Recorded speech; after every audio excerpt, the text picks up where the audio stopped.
Chers cryptopilotes, bonjour, bienvenue dans cette nouvelle vidéo du lundi, c'est David pour le traditionnel sentiment de marché, analyse du sentiment de marché, analyse du Bitcoin. Évidemment, on va revenir sur le XRP qui a montré un petit peu de tonus la dernière semaine, là, et ensuite une petite mise à jour sur les différentes dominances et le market cap total. Pas grand chose à dire, mis à part le XRP, hein, c'est une semaine assez calme, vous voyez, hein, là on est en hebdomadaire. Donc on a eu une semaine ici où donc on a passé la semaine à se balader entre 20 000 et 18 000. Donc voilà, on a fait un petit peu de yo-yo, on va le voir en daily. Ici, voilà. Donc on a passé notre temps là et donc c'est voilà, ça resserre. On va attendre le mouvement d'ampleur qui va être déclenché par ce resserrement. Et donc je vais me remettre en weekly pour vous montrer un petit peu donc le volume toujours important, de plus en plus important d'ailleurs, hein, vraiment. Et donc MACD donc est toujours orienté dans le vert, mais bien sûr on va être confronté à la résistance oblique, hein, qui est là depuis donc l'ATH, hein, ATH all time high, le plus haut, et ensuite qui a été testé une fois ici, une fois là. Donc là, vraiment, on n'est pas loin du moment décisif où on va aller la titiller une dernière fois avec l'espoir de casser cette résistance et d'aller chercher donc l'autre résistance qui est une résistance qui est donc de longue date, hein, qui est là depuis janvier 2021 à peu près, et qui a été testé plusieurs fois en tant que support, et là qui est devenu donc notre ancien support est devenu une résistance. Et donc ce serait bien qu'on aille donc retester tout ça. Ça ferait une belle envolée du Bitcoin qui ferait du plus 44%, évidemment, qui emmènerait nos alts dans son sillage. Voilà. Et l'autre scénario, évidemment, c'est que ça rebondisse à nouveau dessus, que ça vienne ici chercher le support, donc le très long terme, puisque ici c'est depuis 2017, hein, 2017 et à nouveau 2019, qu'on avait cassé en 2020. Donc là, c'est, disons, dans les deux prochaines semaines, normalement, on devrait avoir un mouvement qui se déclenche lié à cette résistance oblique et aussi aux événements internationaux, avec, pour voir si le SPX, donc le SP500 et le Nasdaq donc, font un bon rebond. On devrait avoir un rebond des cryptos avec eux.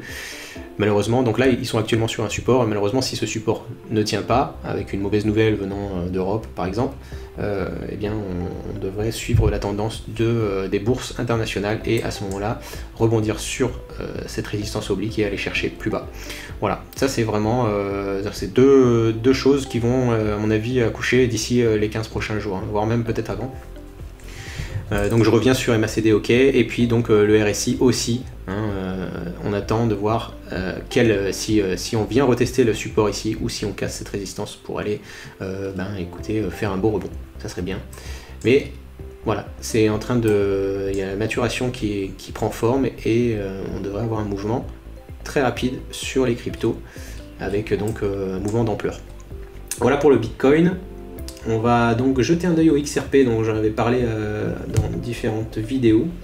Donc le XRP a montré un petit peu de mouvement. Je vous avais dit, hein, lui, le XRP, Bitcoin pas Bitcoin, crypto pas crypto, il fait ses petits mouvements dans son coin. Quand ça bouge fort. Et donc là, on a vu, donc c'est en daily, hein, on a vu.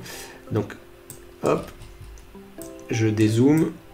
Voilà, donc c'était une résistance oblique long terme, hein, depuis 2021, enfin moyen long terme on va dire, et là, voilà, donc on avait deux supports par contre long terme qui étaient ici et là, qui ont bien résisté plusieurs fois, et évidemment, ce qui a entraîné donc une compression, vous voyez là, et une cassure de cette résistance oblique, et on est venu chercher la première résistance long terme ici, voilà. Donc tout ça c'est logique, on devrait revenir tester, vous savez c'est le pullback avec donc lorsqu'on a une cassure on vient retester pour confirmer ce breakout, qu'on devrait retester les 43 000, bon c'est pas une obligation, hein. Déjà là il y a déjà un bon pullback, mais voilà, on attend la confirmation de ce breakout avec des volumes, le RSI est en haut, il a besoin de refroidir et de redescendre un peu, et c'est pour ça qu'on s'oriente vers un retest du breakout autour des 0,43, et ensuite eh bien, on devrait avoir un rebond à ce niveau là, et voir si le rebond passe au-dessus des 0,55 pour aller chercher la prochaine résistance, qui est quand même une grosse résistance autour des 0,75. On a une très grosse résistance entre 0,75 et 1 dollar ici, là.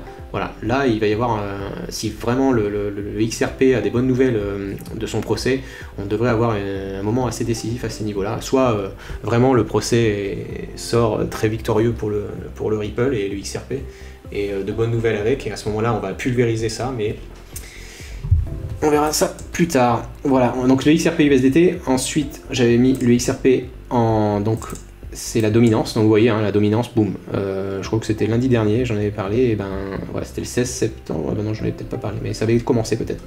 Ça avait commencé, et donc, ben voilà, ça a été en dominance, ça a été pas mal. Vous voyez, il est monté de 70%, sa dominance à lui. Hein. Donc voilà. Et vous voyez, quand ça part comme ça, alors bien sûr, il y a des fois où ça, bon, bah, c'est un faux départ, mais quelquefois, lorsqu'on a un départ de ce type-là, ici, ben, vous voyez où ça peut mener. Hein. Donc le XRP, c'est à suivre même lorsque le marché des cryptos ne va pas bien, c'est une monnaie qu'il faut suivre malgré tout. Voilà, pour le XRP, c'est tout. Bon, les dominances, vite fait, parce qu'il n'y a pas eu de grand changement, toujours l'USDT qui est très très fort. Alors là, celui-là, c'est en weekly, donc on ne doit pas en tenir compte, hein, c'est que aujourd'hui. Mais voilà, donc l'USDT est assez fort. J'avais dit qu'on devait tester les 8%, pour l'instant c'est pas le cas. Donc ça va être une semaine, comme je vous l'ai dit, hein, avec le Bitcoin assez décisive. Comme ça va à l'inverse du Bitcoin, ça sera de la même façon. Donc soit un retest des 8%, soit ça s'effondre et ça va aller chercher ici. Et on aura à ce moment-là le rebond attendu des cryptos. Voilà pour la dominance de l'USDT, la dominance du Bitcoin, rien à dire, toujours dans son canal, hein, son canal long terme. Voilà, donc là, rien à dire de particulier sur la dominance de l'USDT et également sur la dominance des alts. On est toujours au-dessus du support oblique et du support long terme ici. Donc voilà, donc ça suit toujours. Notre idée, c'est que tant que ces deux supports ne sont pas cassés, on ne devrait pas avoir de problème au niveau des alts, au niveau de la dominance, c'est-à-dire par rapport au Bitcoin. Hein. Voilà. Voilà pour les dominances. Le total market cap aussi, pas grand chose à dire par rapport à la dernière vidéo, on est toujours là. Vous voyez, c'est cette semaine là, donc il s'est pas passé grand chose. On attend vraiment le verdict, c'est un peu le verdict quand même des marchés boursiers internationaux, hein, du SP500, et bon ben voilà, et ensuite par effet domino sur toutes les autres places boursières. Et on attend de savoir si on va avoir un rebond ou si le support du marché américain cède. Voilà, donc rien de plus à rajouter, je regarde un petit peu mais non. Voilà, donc sur ce, je vous souhaite une excellente semaine, je pense que ça devrait bouger soit cette semaine, soit la semaine prochaine, et donc sur une excellente vidéo lorsque ça va se passer. Mais en attendant, on ne s'expose pas trop, hein. Vous voyez, on a quelques signaux en automatique qui sont déjà en cours. On a eu l'algo qui est sorti avec un petit peu de bénéfice.